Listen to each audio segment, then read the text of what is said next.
ассалому алайкум бинандагони гиромӣ, барномаи иттилоотии вақтро аз телевизиони Душанбе манзуратон мегардонем. Дар студия бо хабарҳо Ғунчагул Нурализода. Сараввал таваҷҷӯҳ намоед ба сархати хабарҳо. беҳтар гардидани шароити кормандони мақомоти корҳои дохилӣ, ифтитоҳи иншооти соҳавӣ бо иштироки президенти ҷумҳурии Тоҷикистон пешвои миллат муҳтарам Эмомалӣ Раҳмон ва раиси маҷлиси миллии маҷлиси олии ҷумҳурии Тоҷикистон, раиси шаҳри Душанбе муҳтарам Рустами Эмомалӣ. таҷлили рӯзи милитсияи тоҷик дар шаҳри Душанбе, ташкили барномаи рангини фарҳангӣ ба ин муносибат. мизбони Душанбе аз шӯрабинии варзишии сатҳи баланд, мусобиқаи дӯстонаи байналмилалӣ оид ба теннис намояндагони 7 кишварро ба ҳам овард.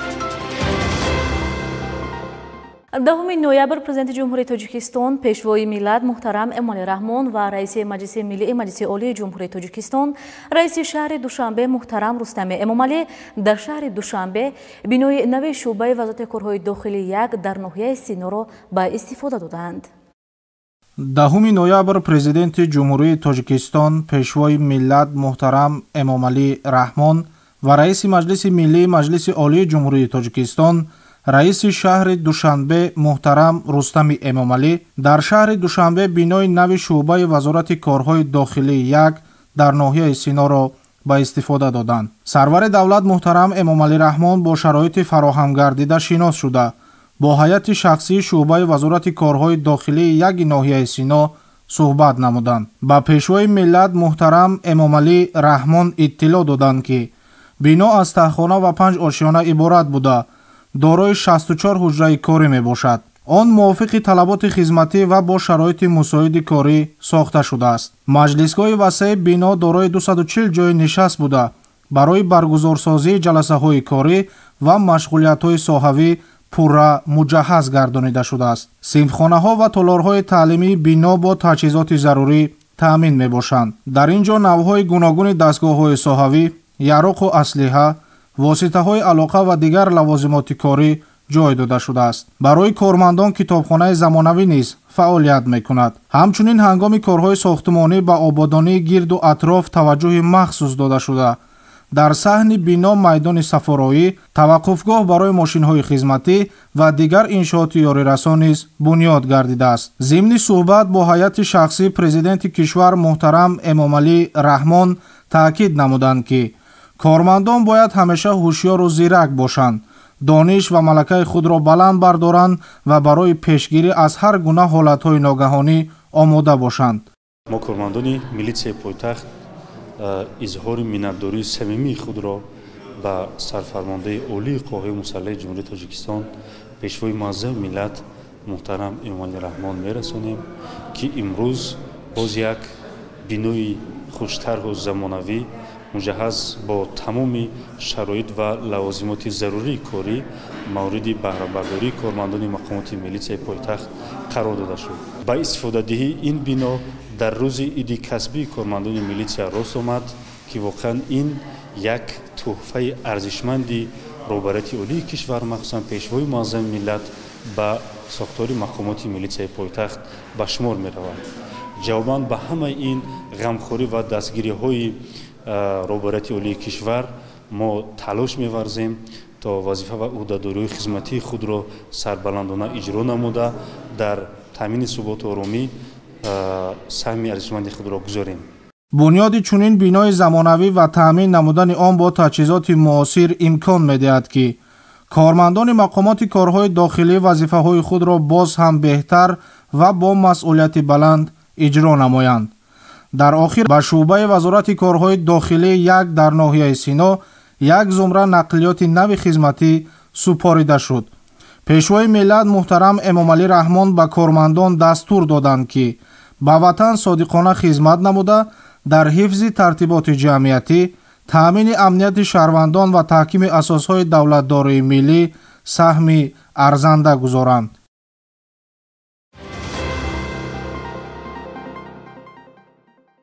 ҳамзамон президенти ҷумҳурии Тоҷикистон, пешвои миллат муҳтарам Эмомалӣ Раҳмон бо раиси маҷлиси миллии маҷлиси олии ҷумҳурии Тоҷикистон, раиси шаҳри Душанбе муҳтарам Рустами Эмомалӣ дар қисми ҳарбии 3502 қӯшнҳои дохилӣ маркази инноватсионии вазорати корҳои дохилиро бо маҷмӯи бинови иншооти хизматӣ ифтитоҳ намуданд.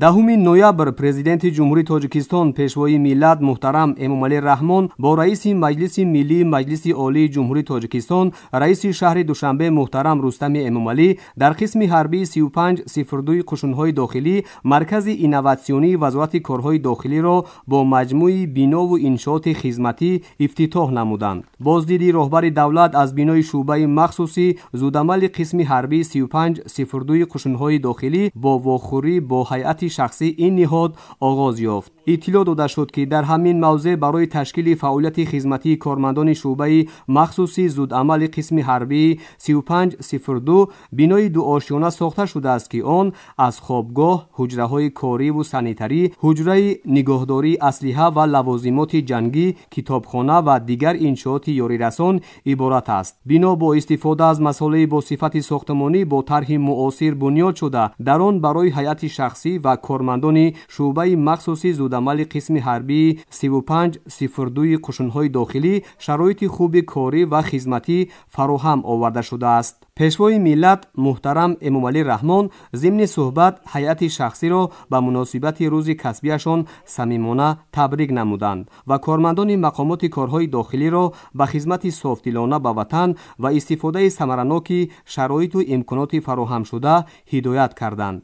мо афсарон миннатдории самимии хешро ба асосгузори сулҳу ваҳдати миллӣ пешвои муаззами миллат муҳтарам ҷаноби олӣ мерасонем ки барои ба истифода додани чунин як бинои нави замонавӣ бо сатҳи баланди хизматӣ маишӣ ва техникӣ мебошад. ба ватан ба халқ пешвои муаззами миллат содиқона хидмат менамоем.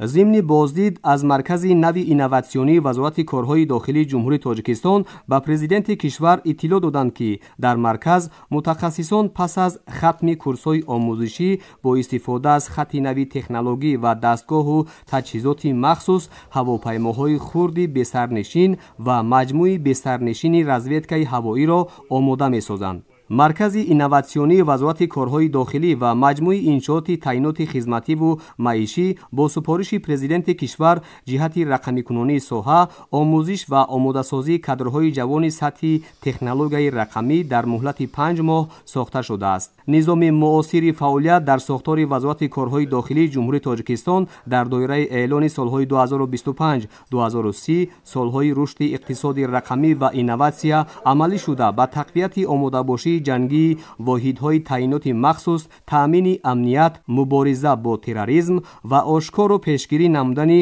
ҳуқуқвайронкуниҳо мусоидат мекунад. дар идомаи боздид ба роҳбари давлат фаъолияти мустақими мутамаркази навтаъсис дар нуқтаҳои дурдасти кишвар бо истифода аз технологияи нави инноватсионӣ намоиш дода шуд. ҳоло бо ҳадафи рақамикунонӣ дар сохтори мазкур татбиқи низоми ягонаи иттилоотии Вазорати корҳои дохилии ҷумҳурии тоҷикистон идома дорад ки якчанд намуди модулҳоро дар бар мегирад. таъсиси замима барномаи мобилии Вазорати корҳои дохилӣ яке аз модулҳои низоми муосир аст ки тавассути он шаҳрвандони кишвар метавонанд маълумоти дурусту саривақтиро дастрас намоянд. дар робита ба ин соли 2025 дар сохтори раёсати қушунҳои дохилӣ, раёсати мубориза бар зидди ҷиноятҳои муташаккил, раёсати воҳидҳои таъиноти махсус ва раёсати алоқаи Вазорати корҳои дохилӣ, шуъба ва бахшҳои технологияи инноватсионӣ таъсис дода шуд. дар марказ барои кормандону мутахассисони ҷавон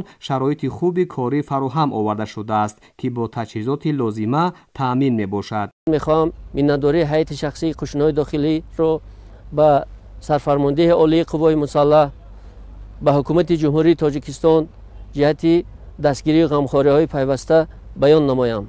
қисму воҳидҳои таъиноти махсусӣ чӣ қушунҳои дохилӣ, чӣ мақомоти корҳои дохилӣ аз ӯҳдаи иҷрои дилхоҳ вазифаи супоришҳои махсусе ки ба зиммаашон вогузор мегардад баромада метавонанд ва барои таъмини амнияти давлату ҳаёти осоиштаи мардуми шарифи тоҷикистон содиқона хизмат хоҳанд кард.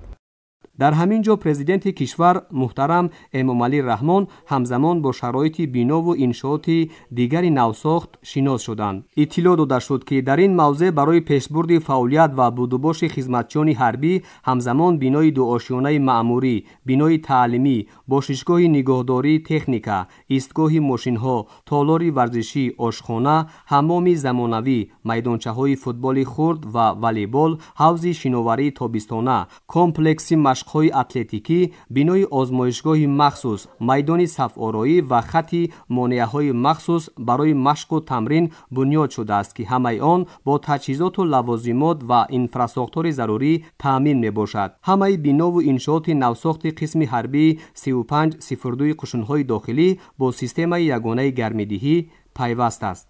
ташрифи пешвои муаззами миллат мо хизматчиёни ҳарбии қушунҳои дохиларо водор месозад ки баҳри иҷрои вазифаи хизматии худ дучанд диққати ҷиддӣ ҷудо намуда баҳри ҳимояи ватани азизамон камари ҳиммат баста содиқона хизмат менамоем. аз номи тамоми кормандони қушунҳои дохилӣ вазорати корҳои дохилии ҷумҳурии тоҷикистон мехоҳам миннатдории худро ба пешвои муаззами миллат расонам. дар замони соҳибистиқлолӣ бо дастгирии ҳукумати кишвар барои беҳсозии шароити кории хизматчиёни ҳарбӣ ва кормандони мақомоти корҳои дохилӣ бинови иншооти замонавӣ бунёд ва дар ин баробар пойгоҳи моддиву техникӣ дар қисмҳои ҳарбӣ ва сохторҳои он пурқувват гардонида мешавад. дар назди раёсати қушунҳои дохилӣ бори аввал дар байни мақомоти қудратии кишвар клуби ватандӯстии кӯдакон ва наврасон таъсис дода шудааст ки дар он фарзандони хизматчиёни ҳарбӣ машқу тамрин намуда дар мусобиқаҳои сатҳи ҷумҳуриявию байналмилалӣ иштирок менамоянд. абдуалимов холид варзишгари пешқадами клуби варзиши мо дар мусобиқаи байналмилалӣ ки дар шаҳри душанбе гузашт аз намуди куштини самбо сазовори медали аввал гашт. боз дар мусобиқаи байналмилалӣ ки дар шаҳри хуҷанд ба номи устопириён гузашт дар ин мусобиқа ҳам тонист ки шогирди мо бо 5 ҳарифи худ ғолибиятро ба даст овард ва сазовори ҷои аввал гашту ному байрақи азизамонро дар ин мусобиқа баланд бардошт. дар ин ҷо ҳамчунин ба сарвари давлат фаъолияти намунавии хоҷагиҳои ёрирасони вазорати корҳои дохилӣ дар соли 2025 муаррифӣ шуд. тибқи иттилои масъулин соли 2025 аҳли заҳмати хоҷагиҳои ёрирасони вазорати корҳои дохилӣ тавонистанд аз заминҳои корам ҳосили хуби меваю сабзавот ва ғалладона ба даст оранд. хоҷагии 370 гектар замини корам, 47 гектар боғу тогзор ва 253 оилаи занбури асал дар ихтиёр дорад ки ҳосили фаровони меваю сабзавот ва полезӣ ба қисмҳои ҳарбӣ ва сохторҳои он равона мегардад. дар хоҷагии ёрирасони қушунҳои дохилӣ ҳамзамон 835 сар чорвои калону майда ва 49 сар асп парвариш меёбанд. пешвои миллат муҳтарам эмомалӣ раҳмон дар фароварди боздид таъкид намуданд ки пойдории сулҳу осоиш, суботи сиёсӣ, таъмини зиндагии ороми мардум ва вусъати корҳои ободониву созандагӣ ки имрӯз дар кишвар ба назар мерасад, натиҷаи саъю талоши ватандӯстона ва матонату садоқати хизматчиёни ҳарбӣ, кормандони мақомоти корҳои дохилӣ ва дигар сохторҳои қудратии давлати соҳибихтиёри Тоҷикистон мебошад.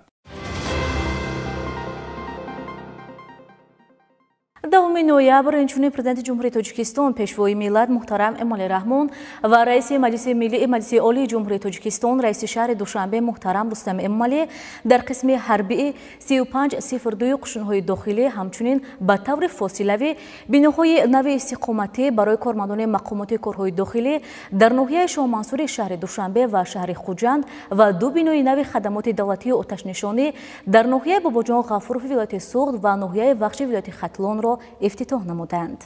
10 ноябр президенти ҷумҳурии Тоҷикистон пешвои миллат муҳтарам Эмомалӣ Раҳмон ва раиси маҷлиси миллии маҷлиси олии ҷумҳурии Тоҷикистон раиси шаҳри Душанбе муҳтарам Рустами Эмомалӣ дар қисми ҳарбии 3502 қушунҳои дохилӣ ҳамчунин ба таври фосилавӣ биноҳои нави истиқоматӣ барои кормандони мақомоти корҳои дохилӣ дар ноҳияи Шоҳмансури шаҳри Душанбе ва шаҳри Хуҷанд ва 2 бинои нави хадамоти давлатии оташнишонӣ дар ноҳияи Бобоҷон Ғафурови вилояти Суғд ва ноҳияи Вахши вилояти Хатлонро ифтитоҳ намуданд. اطلاع داده شد که با مورد استفاده قرار گرفتن 3 بینای بلندآشیانه استقامتی در شهر دوشنبه و شهر خوجند 240 کارمند مقامات کارهای داخلی با منزل نوی استقامتی تأمین شدند. تدبیر مهم اجتماعی که با سپارش پیشوای ملت محترم امامعلی رحمان و دستگیری رئیس شهر دوشنبه محترم رستم امامعلی در کوتاه‌ترین مهلت عملی شد، به کارمندان مقامات کارهای داخلی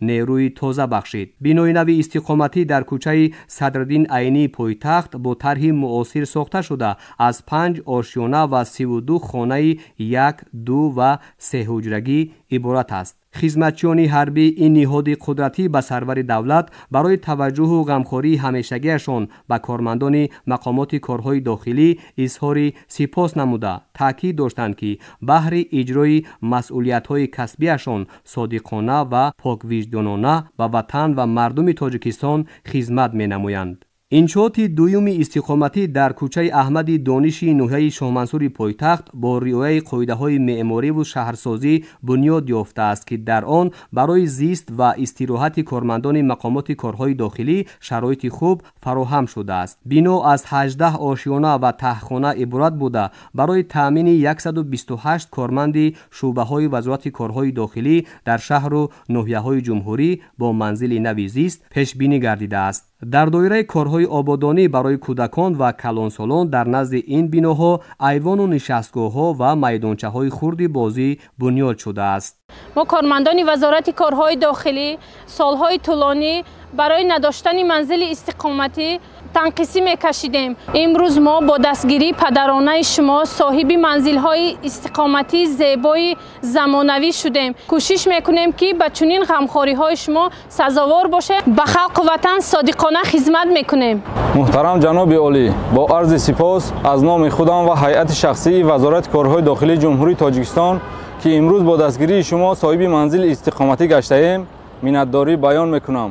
وعده میدهیم که با دست و دل پاک و شما پیشوای عزیز ملت و با وطن صادقانه خدمت میکنیم. بینای استقامتی برای کارمندان مقامات کارهای داخلی در کوچه حکیم کریم شهر خوجند که با دستور پیشوای ملت محترم امامعلی رحمان ساخته به استفاده داده شد از 10 آشیانه و 80 خانه استقامتی عبارت می باشد. کارهای ساختمانی را در هر سه بینای نو در شهرهای دوشنبه و خوجند کارمندان و متخصصان ریاست ساختمان وزارت کارهای داخلی جمهوری تاجیکستان با صفت بلند به انجام رسانیدند. بیناهای نوی خدمات دولتی آتش نشانی عاید به محافظت ناحیه بخش ولایت ختلان و ناحیه باباجان غفوروف ولایت سوخت که از 2 آشیانه عبارت بوده با طرح یک خیله ساخته شده‌اند، دارای حجره‌های کاری، تالار مجلسی، خوابگاه برای هیئت شخصی، حمام و دیگر انشاءات یاری رسان میباشند. همچنین بیناهای نوساخت خدمات آتش نشانی در ناحیه‌های بالاذکر با توقفگاه و دستگاه و تجهیزات لازمه تکنیکی تامین بوده. در مجموع در آنها برای پیشبرد فعالیت کارمندان تمام شرایط فراهم آورده شده است. پیشوای ملت محترم امامعلی رحمان عملی سازی اقدام مذکور را نتیجه فعالیت با ثمر کارمندان این نهاد ارزیابی کرده مسئولان ساحه را برای دستگیری و بهسازی شرایط کار و زندگی متخصصان جوان وظیفه‌دار نمودند. بینای استقامتی برای کارمندان مقامات کارهای داخلی در کوچه حکیم کریم شهر خوجند که با دستور و هدایت پرزیدنت جمهوری تاجیکستان پیشوای ملت محترم امامعلی رحمان ساخته به استفاده داده شد از 10 آشیانه عبارت بوده دارای 64 خانه 1 حجرگی و 16 منزل 3 حجرگی می باشد. در بینای نو برای زیست و زندگی کارمندان مقامات میلیسیا تمام شرایط ضروری فراهم آورده شده است. از جمله همه خانه‌ها با جهاز و لوازمات روزگار تامین میباشند. با استفاده دادن بینای استقامتی در روز تجلیل عید کسبی کارمندان مقامات کارهای داخلی را که در مرکز مأموری ولایت سوخت شهر خوجند فعالیت میکنند خوشحال نمود. امروز از آن خوشبخت میباشیم که با دستگیری اساسگزار صلح وحدت ملی پیشوای ملت پرزیدنت جمهوری تاجیکستان محترم امامعلی رحمان صاحب منزل استقامتی گردیدیم. چون این تشبوس به ما امکانیت میدهد که در آینده فعالیت خدمتی خود را خوب به راه مانیم. қобили тазаккур аст ки шароити зиндагонӣ ва имконияти хизматии кормандони мақомоти корҳои дохилӣ ба таври ҳамешагӣ таҳти таваҷҷӯҳи сарвари давлат муҳтарам Эмомалӣ Раҳмон қарор дошта, тадриҷан барои фаъолияти босамари онҳо иншооти гуногун сохта ба истифода дода мешавад. дар ҳамин росто ҷиҳати таъмини кормандони мақомоти корҳои дохилӣ бо хонаҳои истиқоматӣ дар вилояти Суғд тадбирҳои зарурӣ амалӣ гардида, ба ин васила шароити зисту зиндагонии онҳо ба тарзи чашмрас боло бардошта шудааст. кормандони милитсия ва оилаҳои онҳо ба президенти мамлакат муҳтарам Эмомалӣ Раҳмон барои чунин таваҷҷӯҳ ва ғамхориҳои ҳамешагӣ изҳори сипосу миннатдорӣ карда, иброз доштанд ки ин гуна дастгириҳои пайваста масъулияти онҳоро барои иҷрои вазифаи хизматиашон боз ҳам дучанд менамояд. ман аз номи худ ва дигар кормандони мақомоти корҳои дохилӣ дар вилояти Суғд ки имрӯз соҳиби хонаҳои истиқоматӣ гардиданд, ба асосгузори сулҳу ваҳдат пешвои миллат ҷаноби олӣ муҳтарам Эмомалӣ Раҳмон миннатдории худамонро баён менамоем ва ташаббуси муҳтарам ҷаноби олӣ ба мо имконият дод ки мо соҳиби манзилҳои истиқоматӣ шавем. корҳои сохтмонӣ дар бинои истиқоматӣ моҳи январи соли 2024 оғоз гардида, дар ошиёнаи якум маркази савдо ва хизматрасонӣ таъсис дода шудааст. дар рафти сохтмон масъулияҳои ватанӣ баландсифат истифода бурдем. 35 нафар коргарони маҳаллӣ бо ҷои кори доимӣ таъмин шуда бо маоши хуб таъмин буданд. бинои истиқоматӣ дар маркази шаҳри Хуҷанд қомат афрохтааст ва дигар иншооти муҳим аз ҷумла мактабу боғчаи бачагона ва маркази саломатӣ дар наздиктарин масофа ҷойгир мебошанд. дар ҳавлии бино ҷой барои бозию дилхушии кӯдакон ва истироҳату фароғати истиқоматкунандагон бунёд карда шудааст.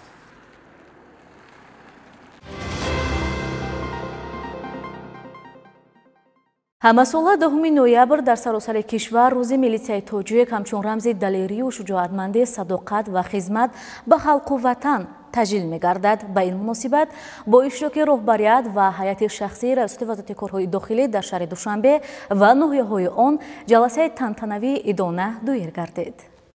дар толори филармонияи давлатии ҷумҳурии Тоҷикистон ба номи Акашариф Ҷураев бо иштироки роҳбарият ва ҳайати шахсии раёсати вазорати корҳои дохилӣ дар шаҳри Душанбе ва ноҳияҳои он ҷамъомади тантанавии идона ба муносибати рӯзи милитсияи тоҷик доир гардид. дар оғоз кормандони мақомоти ҳифзи ҳуқуқи пойтахтро роҳбарияти вазорати корҳои дохилии ҷумҳурии Тоҷикистон ба ифтихори рӯзи милитсияи тоҷик таҳният гуфтанд.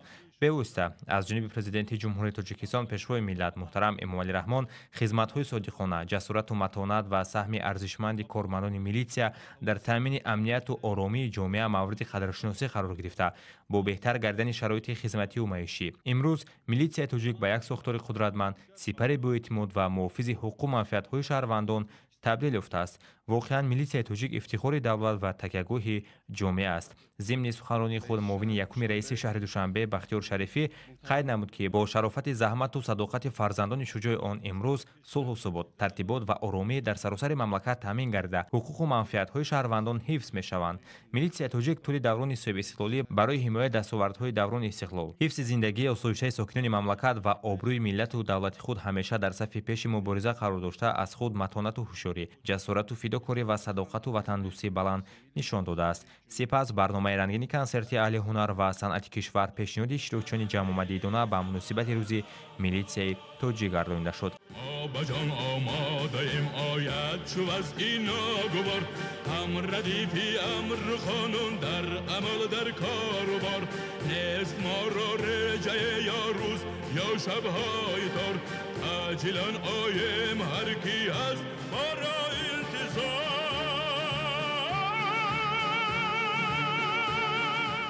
маврид ба зикр аст ки маҳз бо таваҷҷӯҳ ва дастгириҳои пайвастаи президенти ҷумҳурии Тоҷикистон пешвои миллат муҳтарам Эмомалӣ Раҳмон дар ин давра мақомоти корҳои дохилии мамлакат ташаккул ёфта ба як сохтори муосир, бо эътимод ва бо нуфуз табдил ёфт. имрӯз ин ниҳод дар таҳкими пояҳои давлатдории миллӣ, ҳифзи тартиботу амнияти ҷамъиятӣ ва таъмини волояти қонун нақши муҳим ва арзанда мегузорад.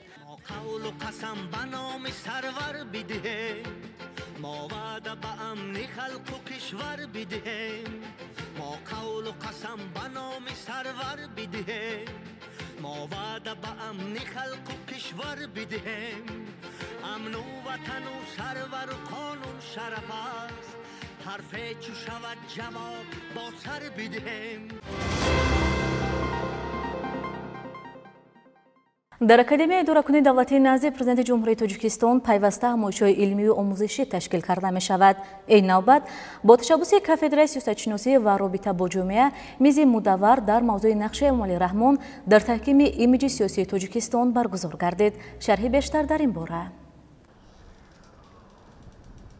дар оғози ҳамоиши нақши Эмомалӣ Раҳмон дар таҳкими имиҷи сиёсии Тоҷикистон масъулини академияи идоракунии давлатии назди президенти ҷумҳурии Тоҷикистон баромад намуда доир ба ҳадафи чорабинӣ андешаронӣ карданд. дар идомаи чорабинӣ дар мавзӯи нақши ташаббусҳои байналмилалии пешвои миллат дар таҳкими имиҷи сиёсии Тоҷикистон баромад сурат гирифт. таъкид шуд ки вақт воқеаҳои гуногуни сиёсиву иҷтимоӣ дар Тоҷикистон ва бартараф кардани тамоми душвориҳои ба вуҷуд омада бо роҳбарии сарвари сулҳпарвар, адолатхоҳ, маорифпарвар, созанда ва бунёдкор президенти ҷумҳурии Тоҷикистон муҳтарам Эмомалӣ Раҳмон собит кард ки пешвои миллат аз зумраи он сарвароне мебошанд ки ҳастии хешро барои мардум ва зиндагии шоистаи он бахшиданд.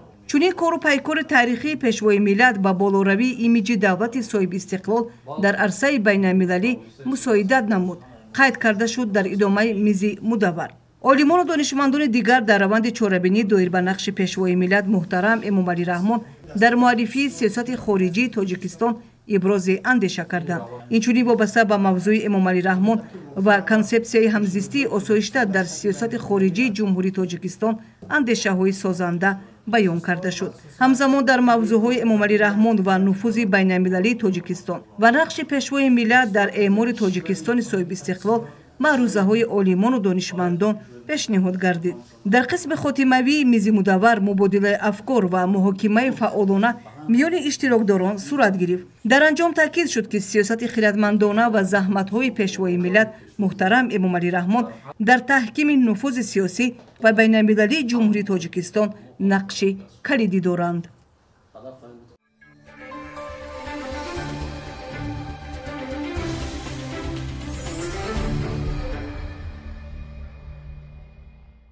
дар муассисаи давлатии қасри теннис ва маҷмӯаи варзишёбии мақомоти иҷроияи ҳокимияти давлатии шаҳри Душанбе мусобиқаи дӯстонаи байналмилалии оид ба теннис миёни мардон ва бонувон давоми 2 рӯз идома ёфта дар фазои дӯстона ҷамъбаст гардид. дар ин мусобиқа зиёда аз 60 варзишгар ширкат намуда бо маҳорати баланд ва сатҳи хуби омодагӣ рақобатҳои диданиро пешниҳод намуданд.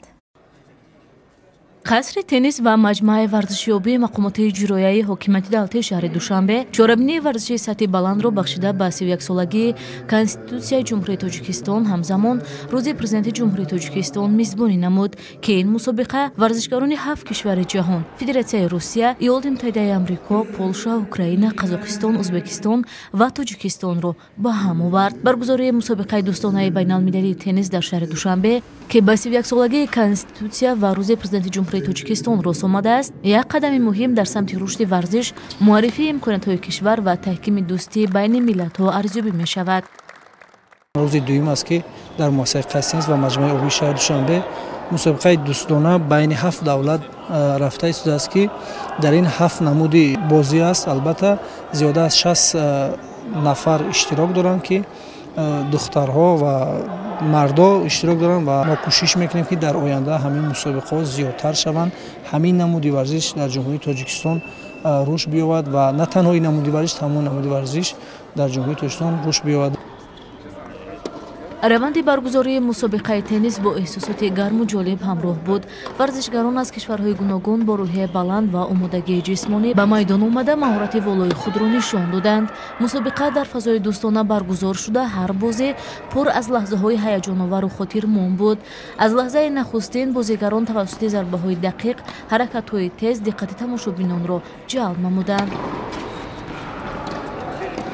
Мы приехали из Узбекистана, из города Ташкента. мо аз шаҳри Тошканд омадем. дар Узбекистон низ мусобиқаҳои байналмилалии теннис баргузор мекунем. хеле шодем ки имрӯз дар Душанбе ҳастем. ин мусобиқа бахшида шудааст ба рӯзи Конститутсияи Ҷумҳурии Тоҷикистон. ташаккур барои даъват ва истиқболи гарму самимӣ. ҳама чиз дар сатҳи баланд ташкил шудааст. миннатдорем ба Федератсияи теннис, сарпарастон ва ташкилкунандагон. ба мо ҳама чиз писанд омад. бигзор дӯстӣ пирӯз гардад. ҳаракати бо сурати бозингарон дар майдон интихоби дурусти мавқеъ ҷараёни сабқатро боз ҳам шавқовар ва диданӣ гардонд. Чунин нишондиҳандаҳо собит сохтанд, ки варзишгарон бо омодагии ҷиддӣ ва сатҳи баланди касбӣ ба ин мусобиқа омадаанд. Бояд гуфт, ки тавассути чунин чорабиниҳо давлатҳо метавонанд робитаҳои фарҳангӣ, иқтисодӣ ва иҷтимоии худро густариш дода, дар таҳкими сулҳу субот ва ваҳдати ҷаҳонӣ саҳмгузор бошанд. Варзишгарон бошад, бо таҷрибаи арзанда ба ватан баргашта, барои боло бурдани сатҳи варзиш дар кишвари худ хизмат мекунанд. Ассалому алайкум. Мана биз мо аз ӯзбекистон омадем. 2 рӯз шуд дар шаҳри Душанбе дар мусобиқаи теннис қарор дорем. Аз 7 давлат дар ин мусобиқа иштирок доранд. Мо беҳад хурсанд ҳастем, ки дар чунин толори зебо мусобиқа баргузор гардида истодааст ва ба ташкилкунандагон сипос мегӯем. Натиҷаи мо бад нест. Ман шахсан худам ҷои якумро гирифтам. боду ҳавои шаҳри Душанбе писанд омад. Дар оянда боз дар чунин мусобиқаҳо иштирок хоҳем кард. ҷои таъкид аст, ки имрӯзҳо бо ташаббуси пешвои муаззами миллат президенти ҷумҳурии Тоҷикистон муҳтарам Эмомалӣ Раҳмон барои рушди инфраструктур ва ташкили майдонҳои муосири варзишӣ дар ҷумҳурӣ шароити муносиб фароҳам шудааст. Ин омил имконият медиҳад, то варзишгарони тоҷик дар мусобиқаҳои минтақавӣ ва байналмилалӣ ширкат варзида парчами кишварро баланд бардоранд. Дар поёни сабқатҳо ғолибон ва ҷоизадорони мусобиқа бо медал, диплом ва тӯҳфаҳои хотиравӣ қадрдонӣ гардиданд. таъкид шуд, ки ин иқдом метавонад барои боз ҳам бештар ҷалб омадани наврасону ҷавонон ба ин намуди варзиш, таҳкими тарзи ҳаёти солим ва пешбурди робитаҳои дӯстонаи байналмилалӣ саҳми назаррас гузорад. Варзиш имкон медиҳад, ки дар заминаи рақобат оҳанги дӯстиву бародарӣ баланд саду диҳад ва муносибатҳои миллатҳо дар рӯҳияи эҳтироми ҳамдигарӣ таҳким ёбанд.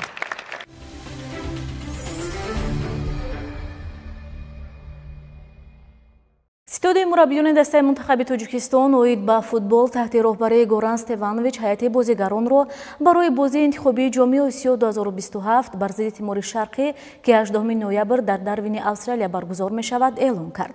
Рӯйхати дастаи мунтахаби Тоҷикистон 24 бозигаро дар бар мегирад: 3 дарвозабон, 8 ҳимоятгар, 9 нимҳимоятгар ва 4 ҳамлагар. Дастаи мо ба Австралия сафар мекунад ва он ҷо барои бозӣ бо Тимори Шарқӣ омодагӣ мебинад. Вохӯрии интихобии ҷомии Осиё 2027 байни якачинҳои Тимори Шарқӣ ва Тоҷикистон 18 ноябр дар ҳудуди варзишгоҳи лигаи регбии шаҳри Дарвини Австралия баргузор гашта, соати 11:30 ба вақти Душанбе оғоз мешавад.